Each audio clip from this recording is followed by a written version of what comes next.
I'm Donna Van Klompenberg, and I'm Director of Team-Based Work System for the Cummins Engine Business Unit Technical Organizations.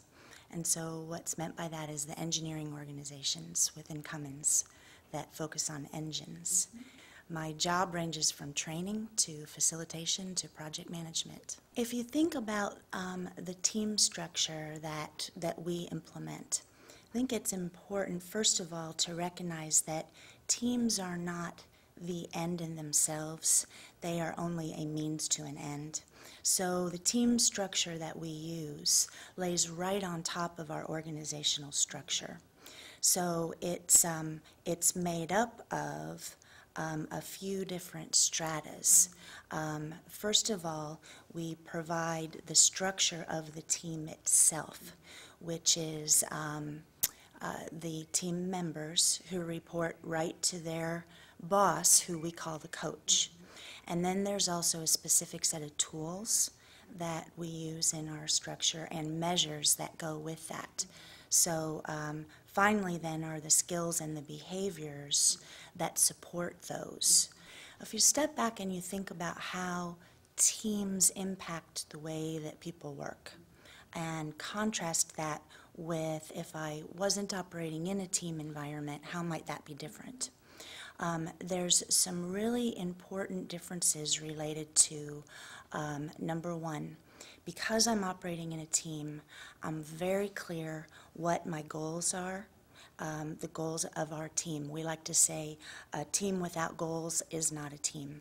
Those goals have very specific measures that are applied to them that provide a line of sight right to the organizational goal tree.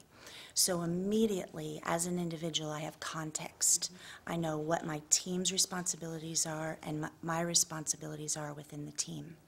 We provide very clear expectations about my role as a team member and what's also expected of the support of everyone else that's in the team. So what I then know is we're focused on a particular set of customers, and we are focused on trying to improve the productivity and delivery to those customers.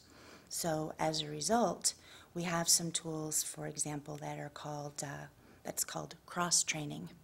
And in cross-training, as we focus on delivery to customers, I know that I can count on 2 or 3 other people within my team.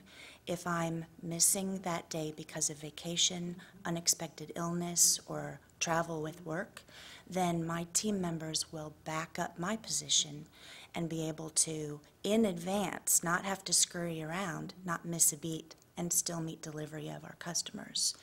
I know also that when I observe my teammates and my other team members or other colleagues that are on other teams who are doing a great job at something, how to give them feedback. And also I can count on them giving me feedback. And then on the flip side is the constructive feedback, which is sometimes hard to deliver, especially in a prompt way and a very business-like way, but that's one of the tools and then skill sets we work to develop, so that we're catching each other doing things right, and we're also looking for ways to improve the way we work together through that feedback to be able to improve the delivery to the customers. When the Cummins Technical Organization decided to implement teams, it was very important for us to be able to articulate, we like to say, an elevator speech of why teams, why are we doing this? And so to be able to provide that context is super important. We're implementing teams in order to improve the productivity of our work, as well as to be able to make this a better place to work.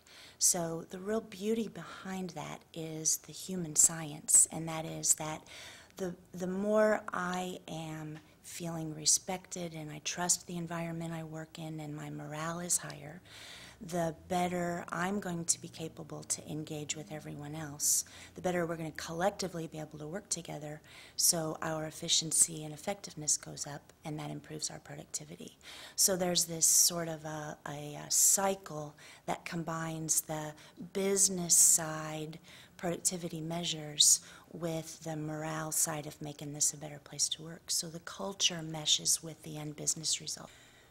One of the things that's real important to understand in implementing a team-based structure is that just providing a new team structure, training everyone in the tools and the approaches to use is only the beginning.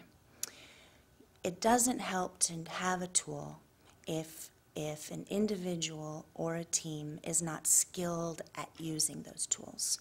So one of the challenging sides of teams is allowing enough time for the skill sets to start to grow and take hold so that some of the benefits from applying these people-related tools can come to fruition. If you step back and you think about growth, growth is painful. It's very difficult to make changes as an individual. An organization is a systemic interaction of many, many individuals. So those systemic interactions can cause more time to have to be spent to get better and better at being able to work together. So it takes time, and growth is tough. There's 5 strategies that have to be used in order for this to be effective. And so the first is this has to be implemented top-down. Teams can't be something that only the working level people are part of. The next element is this takes a consistent focus of leadership. So once a month, there's a partnership of leadership that comes together across the 10 technical organizations that are implementing teams, as well as representatives from the OCU, our union executive board, come together once a month and spend 1 focused hour on how's it going, what are our measures telling us, and what improvements do we need to make, what's the health of this implementation.